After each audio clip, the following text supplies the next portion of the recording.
Muy buenas tardes. Hoy, 19 de mayo del año 2025, vamos a conversar con uno de los politólogos más reputados de Venezuela y de ellos de América Latina, especialista en procesos de transición. Vamos a tener esta conversación y luego vamos a compartirla por las redes sociales. Bienvenido John Magdaleno, politólogo especialista en transiciones políticas, análisis de datos. Y John, la pregunta que ronda en Venezuela ahorita es qué hacer con las elecciones del año 2025.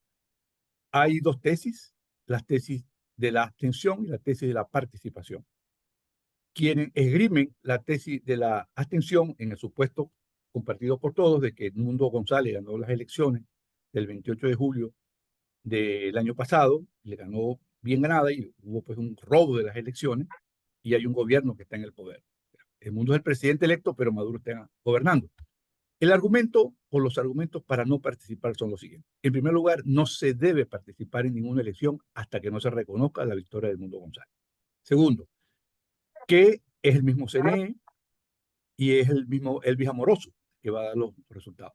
Y que no vale la pena votar porque de todas maneras se van a robar las elecciones. Que nadie garantiza que se vayan a respetar los resultados.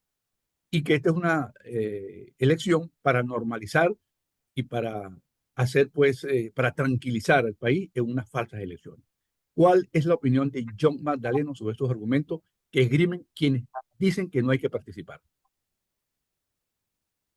Bueno, José, en primer lugar, muchísimas gracias por la invitación. Siempre es un placer conversar contigo y atender esta invitación es especialmente importante para mí. En segundo lugar, quisiera responder la pregunta de una manera profesional, por lo cual les voy a pedir me permitan colgar una sola laminita para, digamos, abordar este asunto como debe ser, porque en efecto estamos hablando de dos opciones estratégicas, algunos dirían que tácticas, que encaran dificultades. Nadie está, y creo que nadie puede sugerir vamos, con sensatez que se trata de dos opciones que no tienen problemas que resolver.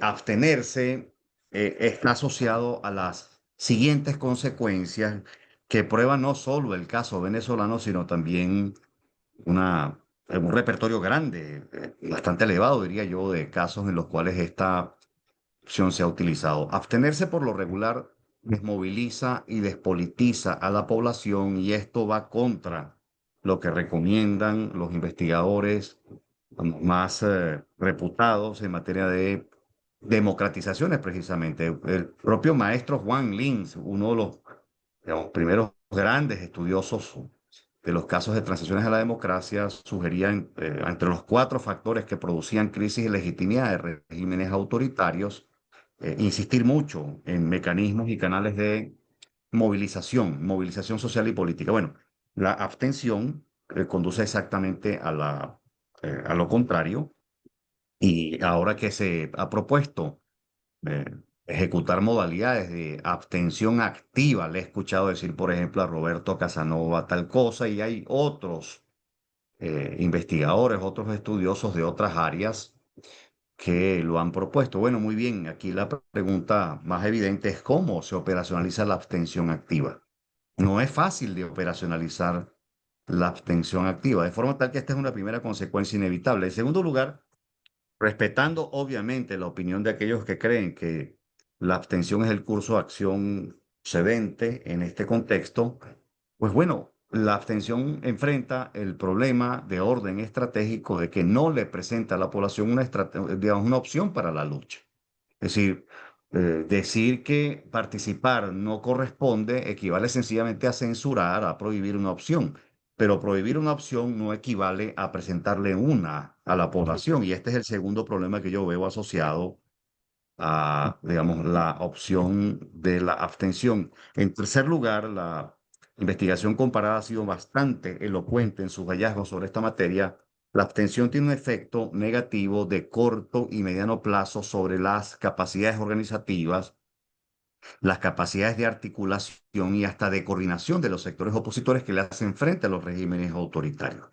De forma tal que después de episodios de abstención, lo que termina ocurriendo es que la desmovilización no solo penetra a sectores de la población, sino también a aquellos factores políticamente más activos que precisamente contribuyen a hacerle frente al régimen autoritario, organizando y articulando a sectores de la sociedad. Así que estos efectos negativos y perdurables en el tiempo no contribuyen, obviamente, a echar a andar una estrategia que tenga alguna probabilidad de eficacia. En el cuarto lugar, perdón, introduce desacuerdos, divisiones y hasta fracturas en la oposición que luego cuesta mucho reparar. En quinto término, cuando se plantea como la única opción política y moral posible, y lo más grave de esto es lo segundo, que se plantee como una opción moral, porque en la política hay diversos tipos de lecturas de la realidad, el cálculo estratégico es uno. Bueno, esta opción, cuando se plantea de ese modo, puede ser percibida como una expresión de dogmatismo, de supremacismo o hasta una operación de manipulación y estigmatización, como ha ocurrido en Venezuela en las últimas semanas. Francamente, lo más deplorable de lo que está ocurriendo es que parece no caerse en la cuenta de que los sectores que tienen este desacuerdo se van a necesitar mutuamente para hitos políticos futuros. Por ejemplo, lo ha subrayado en varias oportunidades el episodio de la reforma constitucional. Si hay alguna estrategia que pueda hacerle frente de forma eficaz y asertiva a ese hito que está por venir este año, ya veremos bajo qué modalidad, si se intentará que el nuevo Parlamento electo intente una reforma constitucional o mediante un referéndum consultivo. Ya veremos la modalidad. Pero lo que sí luce claro es que se requiere, vamos, el mayor nivel de coordinación estratégica posible entre sectores de la población. Entonces, plantear la opción de participar o abstenerse, en este caso, lo plantean más quienes favorecen la opción de la abstención, plantearla como la única opción política y moral posible y además descalificar a quien no piense de ese modo, a la postre, digamos, termina produciendo un efecto, digamos, valga la redundancia, contraproducente para estas tareas de coordinación que se requieren para hitos sucesivos.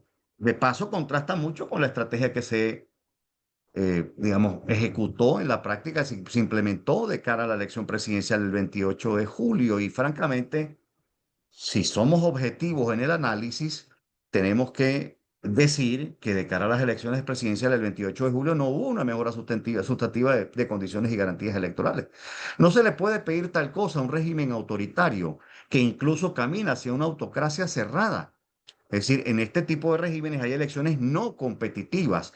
De lo que se trata es de utilizarlas como uno de los componentes de la estrategia que permite obviamente socavar las bases de respaldo del régimen autoritario, no solo entre sectores de la población, sino sobre todo entre los factores de poder que le dan respaldo. Así que antes de la elección presidencial se tenía perfecta conciencia de que se corrían riesgos. Antes de la elección presidencial del 28 de julio del año pasado, vamos, se advirtió en varias oportunidades sobre la posibilidad de un fraude.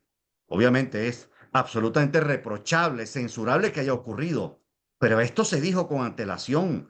Personalmente yo lo dije 6 meses antes de la elección presidencial en varios programas de opinión. Me cansé de decirlo en conferencias privadas, en charlas públicas que di en foros académicos, en espacios profesionales, en gremios, colegios profesionales. Es decir, lo dije en varias oportunidades, de forma tal que no puede decirse que no había riesgos y que no había dificultades antes de la elección presidencial, se corrían riesgos.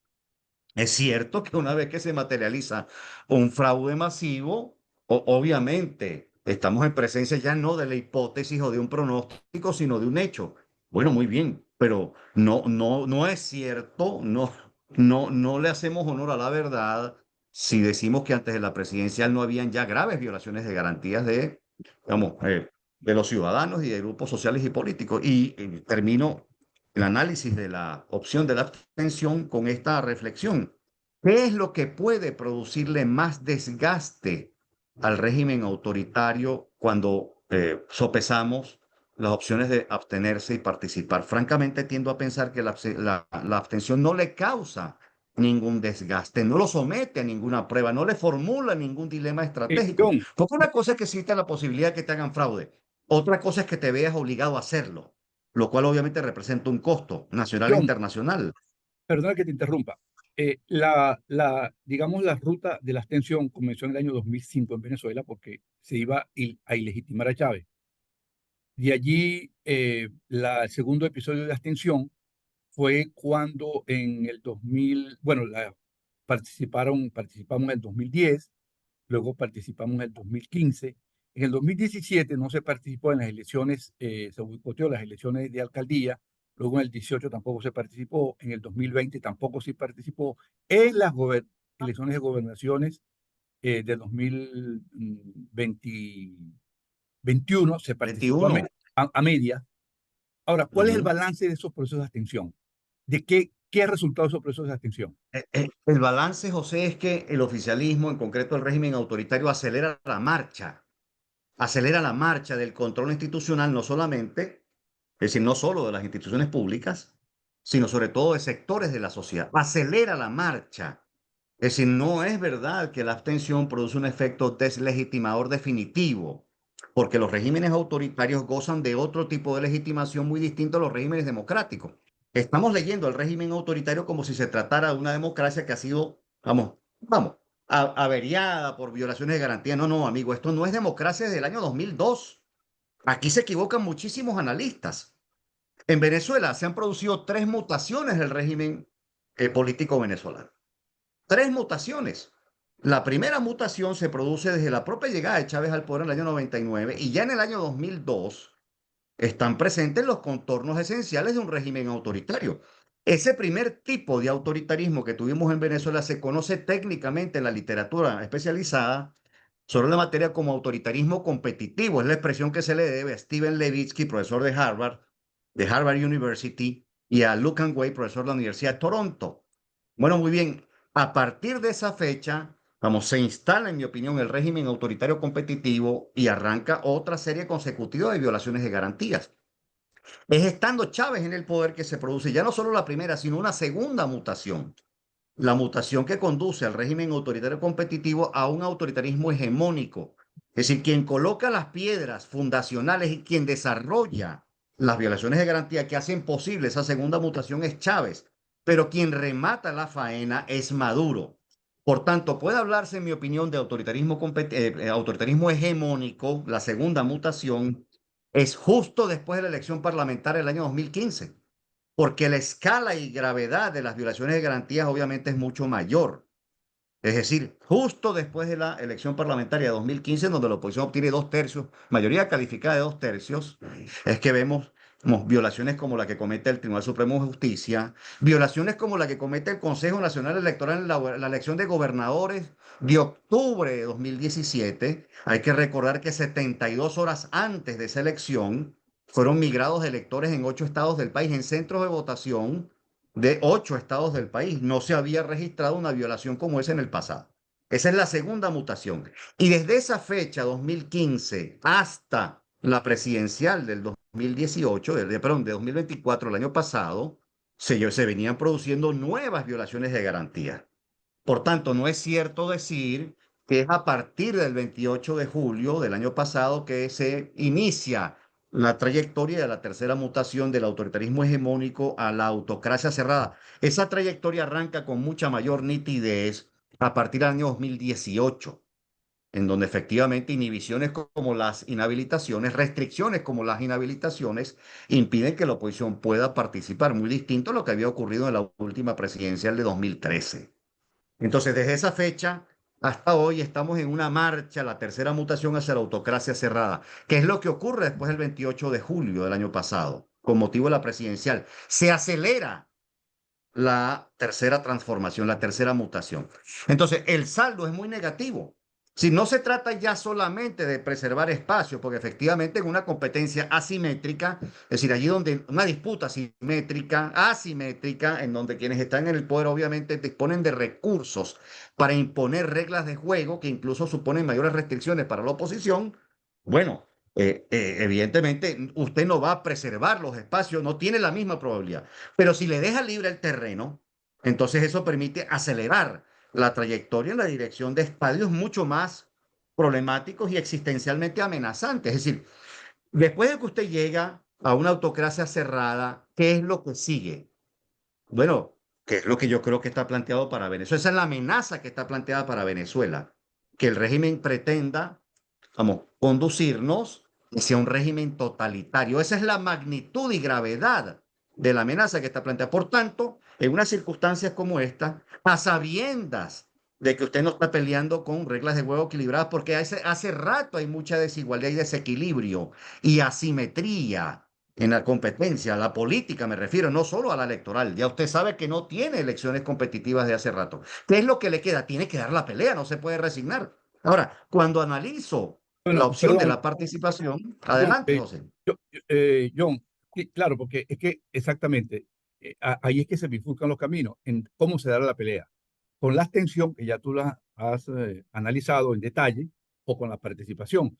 Pero también los que participan saben que, uno, están en desventaja, que la elección no es Claro, competitiva, y hay un argumento, claro, hay un argumento fundamental, es que ya se ganó la elección de 2015 y Maduro desconoció el resultado y la 28 la desconoció. claro. Es decir, tampoco es que la votar ha sido de utilidad. Lo que yo sí creo es que le ha aumentado más el costo al gobierno de la arbitrariedad, porque, o sea, si no hubiésemos participado en las elecciones de 2015 en la Asamblea Nacional, bueno, eso hubiese sido teñido de rojo, y así sucesivamente. Entonces, los argumentos para la participación también tienen muchos riesgos.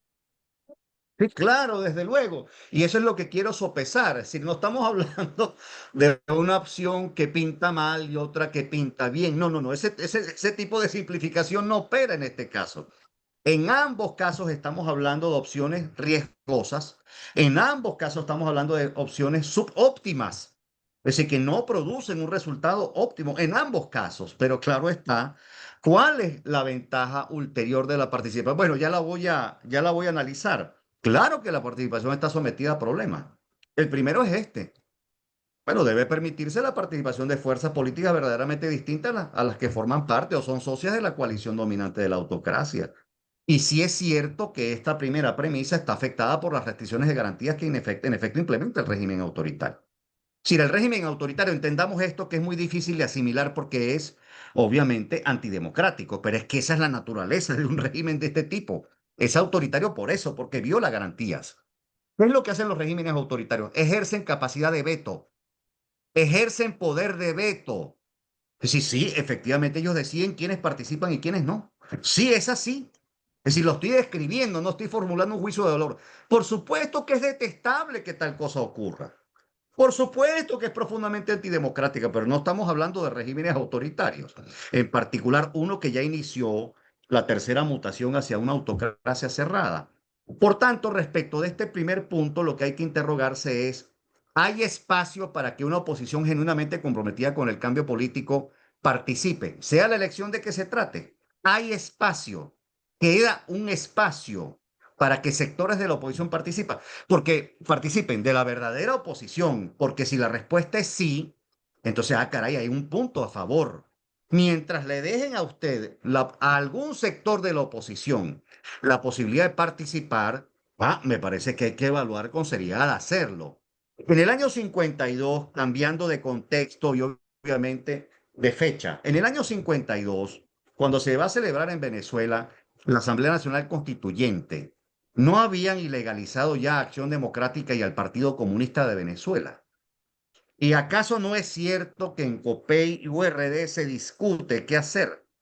Año 52, ya está ejerciendo el poder Pérez Jiménez. Es decir, ya se produjo en el año 50 el asesinato de Delgado Chalbot y obviamente ya en el 52 quien ejerce el mando, vamos, no solo de facto, sino formalmente es Pérez Jiménez. Es decir, ya hay una mayor radicalización de la entonces dictadura venezolana. ¿Y qué Pues pasó? muy bien, ¿qué decidieron COPEI y URD? ¿Qué decidieron? Lo que deciden es participar, porque dejaron, la dictadura en ese entonces dejó un espacio para opciones de oposición. Y por cierto, la participación de URD y de COPEI contó con el respaldo de Acción Democrática, desde la clandestinidad, desde luego, del mismo modo que el Partido Comunista de Venezuela. El segundo punto es este. Incluso tratándose de elecciones no competitivas, Obviamente el problema que se plantea para la opción de participar es, bueno, se requieren unas garantías básicas para que las fuerzas opositoras puedan competir. Ahí está un serio problema que encara la opción de participar, porque las restricciones son mayores. Vamos, voy a mencionar un solo ejemplo de las violaciones de garantías que se han cometido en estos 2 meses desde la convocatoria oficial del Consejo Nacional Electoral para esta elección del próximo 25 de mayo. Un solo ejemplo voy a colocar por razones de tiempo, el código QR. El código QR es una iniciativa que rectores de la oposición logran que simplemente para las elecciones del año 21, aquella que tú acabas de referir, las elecciones regionales y locales del año 2021.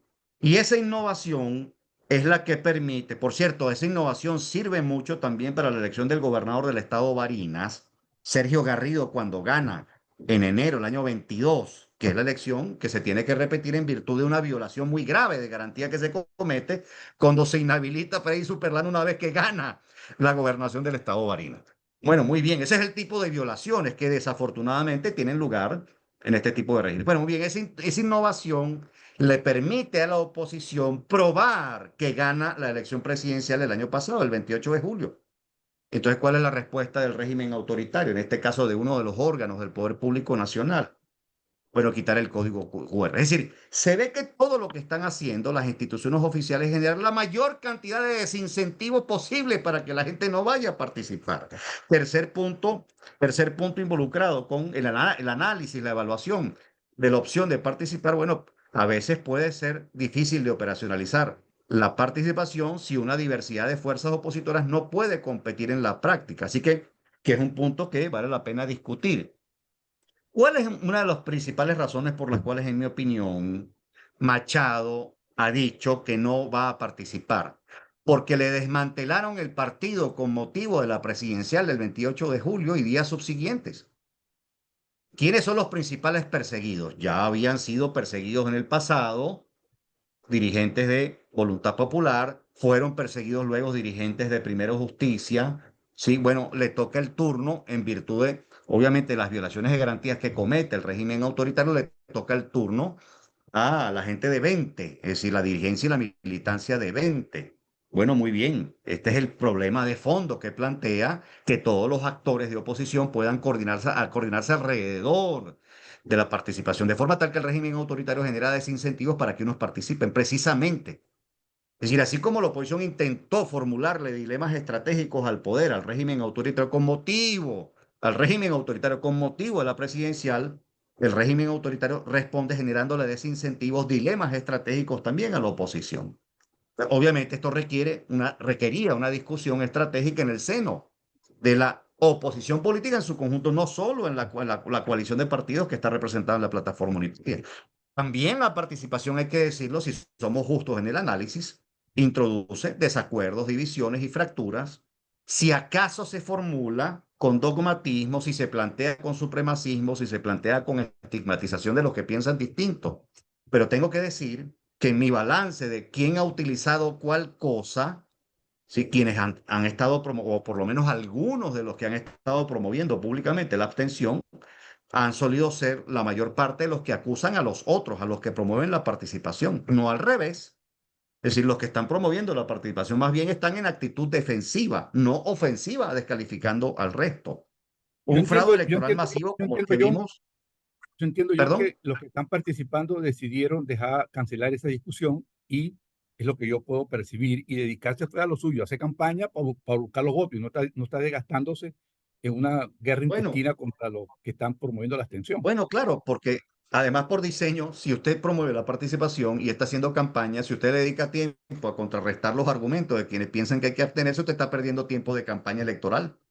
Por tanto, usted está visibilizando el otro argumento. Si no tiene ningún sentido que usted se ponga a responder. Usted puede, obviamente, suministrar algunos argumentos por los cuales, en la opinión de usted, bueno, hay que participar. Y obviamente estos argumentos tienen que considerar las críticas de quienes piensan que hay que abstenerse. Pero dedicar la campaña, digamos, intentar contrarrestar el peso, vamos, de los argumentos de quienes sostienen que hay que abstenerse no tiene ningún sentido.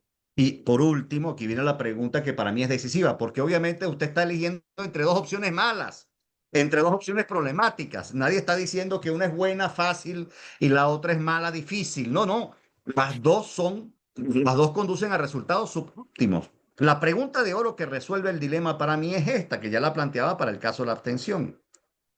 ¿La participación electoral puede contribuir a producirle desgaste al régimen autoritario? Yo tiendo a pensar que sí, obviamente. La respuesta es aún más positiva mientras mayor nivel de coordinación hay entre factores de oposición. Y aquí viene el tema de fondo, que termina de resolver el dilema para mí, en mi modesta opinión. Yo no le estoy diciendo a nadie que usted tenga que pensar como yo. Estoy haciendo mi evaluación de ambas opciones que son problemáticas. Ambas son problemáticas. Aquí viene el asunto de fondo.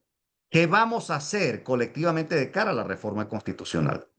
Yo, pero yo te, yo ¿Cuál es te, la yo te, te- consecuencia te- práctica de que nos abstengamos todos de John, cara a la reforma John, constitucional? permíteme abordar ese tema, pero antes de abordarlo te voy a hacer una pregunta porque el tiempo lo tenemos limitado y tú estás ocupado.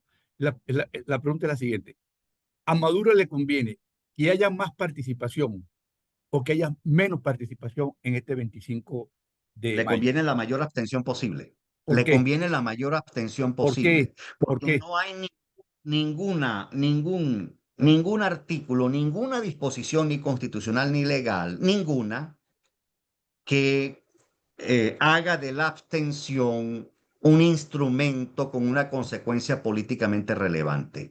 No hay ninguna disposición. Es decir, en otros países, por ejemplo, existe el voto nulo y cuando el voto nulo supera determinado umbral, esa elección tiene que repetirse. O hay países en donde hay que alcanzar un determinado umbral de participación, digamos, caso en el cual, si no se alcanza, se tiene que repetir la elección. Es decir, no es el caso venezolano. No Eso lo hay una entiendo. consecuencia Sí. políticamente relevante si se producen altos niveles de abstención. Quedan los que obviamente obtuvieron mayor votación dentro de los que votaron. Y se me dirá, bueno, John, pero ese es un razonamiento un poco ingenuo. Si nos acaban de hacer un fraude, sí, muy bien, pero el fraude se pudo demostrar porque participamos. Se pudo demostrar porque participamos masivamente y obviamente una operación de actas impecable, de recolección de actas impecables. Es decir, por tanto, el uso de ese instrumento el 28 de julio del año pasado condujo a averiar la legitimidad del régimen autoritario. No Pero, sería el John, caso pero si nos hay otro abstenemos. argumento, hay un argumento que dice que no salga nadie a votar porque es una especie de paro cívico. La gente se queda en la casa como muestra de rechazo al régimen autoritario. ¿Cuál es tu opinión? Y ese rechazo no tiene una consecuencia políticamente relevante, no es una estrategia correcta en mi opinión. ¿Cuál es el problema de la elección del 28 de julio, José? Y este es el punto con el que yo quisiera terminar. La elección, amigos, del mismo modo que la participación, que es una de las modalidades de utilización de una elección, no es la única, por cierto. La elección es un componente de una estrategia, no es la estrategia. La participación electoral es un componente. El otro componente, digamos, si se quiere contribuir, si se quiere caminar en la dirección de una transición a la democracia, el otro componente, el segundo, uno de mucha importancia, es movilización masiva y no violenta. Movilización masiva y no violenta. Esa es la oportunidad que se pierde, que no se aprovecha en Venezuela los días lunes 29 y martes 30. En Venezuela se inició el lunes 29 un ciclo de movilización colectiva. Fueron varios representantes de sectores populares a espacios donde estaban líderes políticos nacionales de la oposición a decirles lo que estaba ocurriendo en los barrios, en los sectores populares de Caracas, a pedirles acompañamiento en lo esencial. ¿Qué era lo conducente estratégicamente en esa fecha?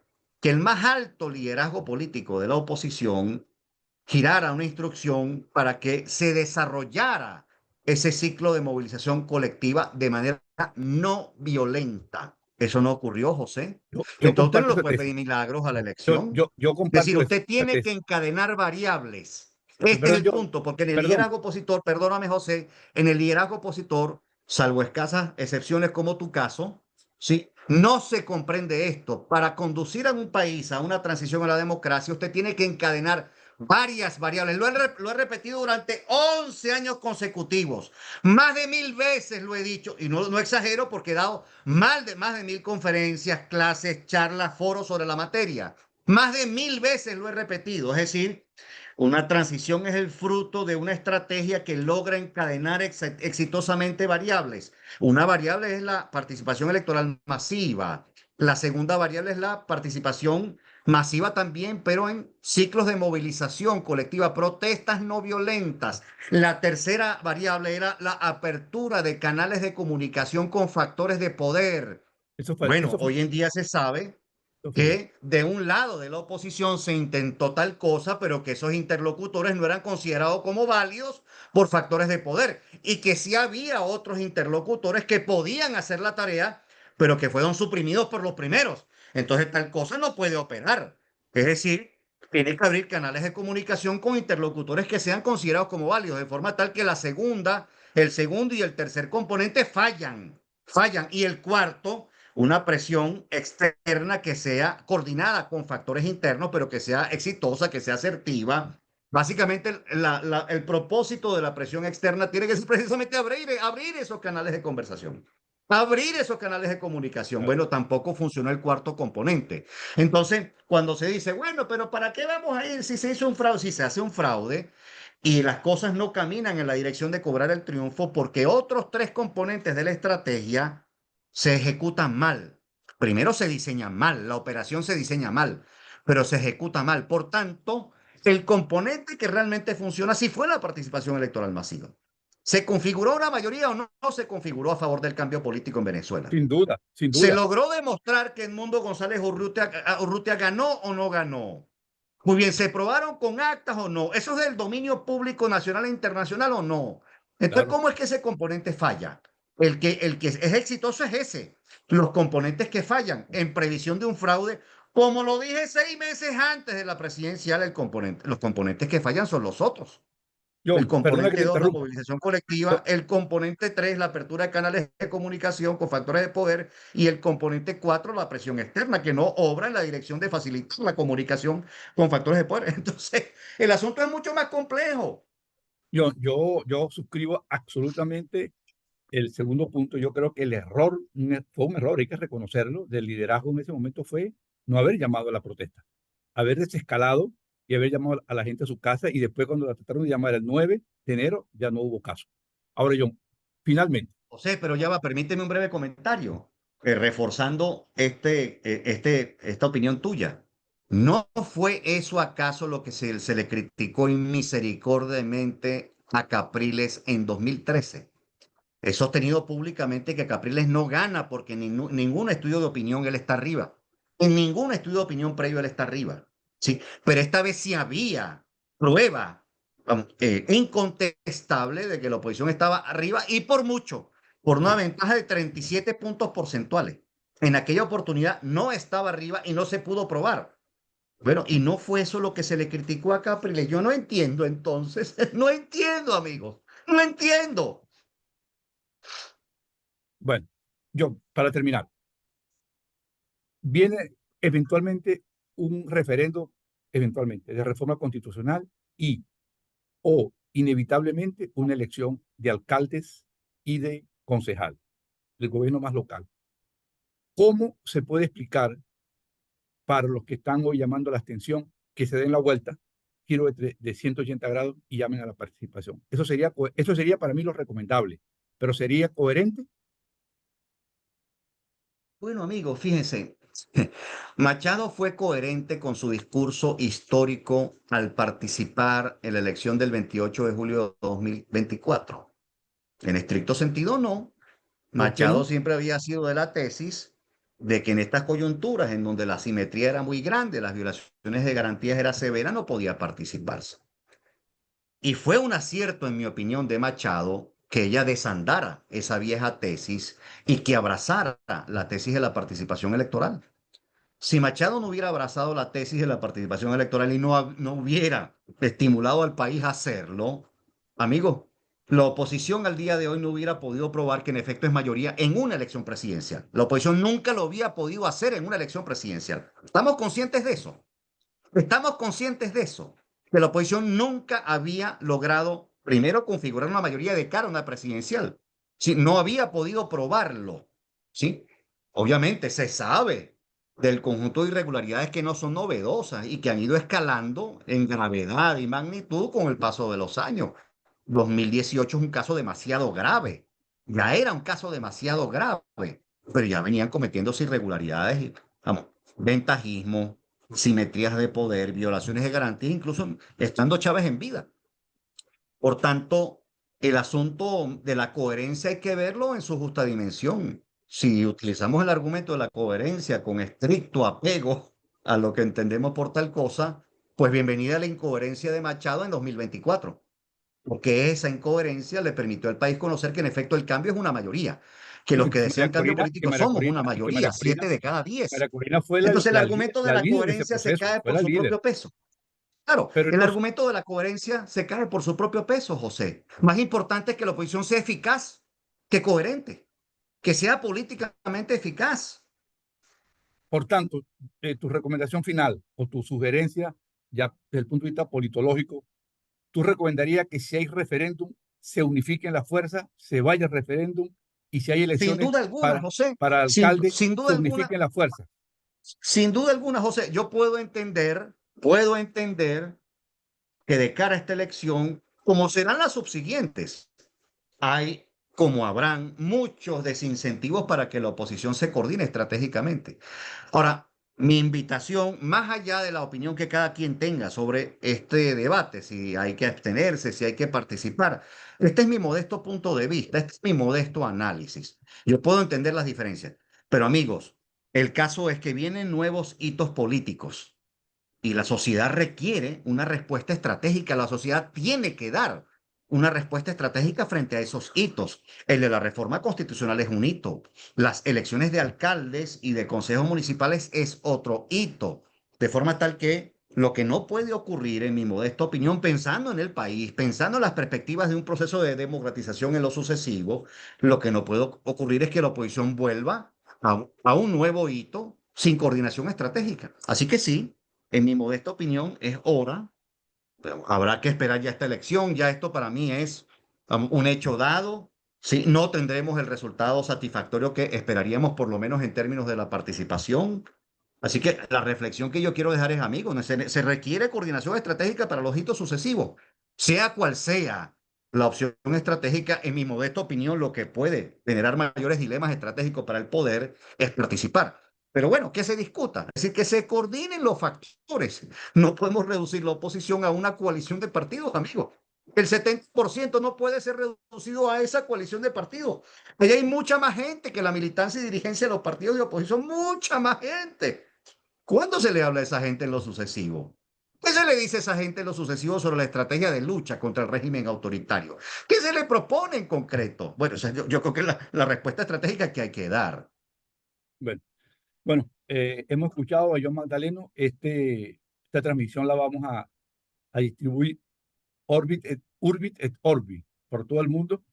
Muchas gracias, John, A la orden siempre, por esta José. invitación. Y yo creo que hay la gente, pues, el público que va a ver este video va a tener pues un mejor criterio para evaluar qué va a ser ese día próximo 25 de domingo, 25 de mayo. Gracias, John.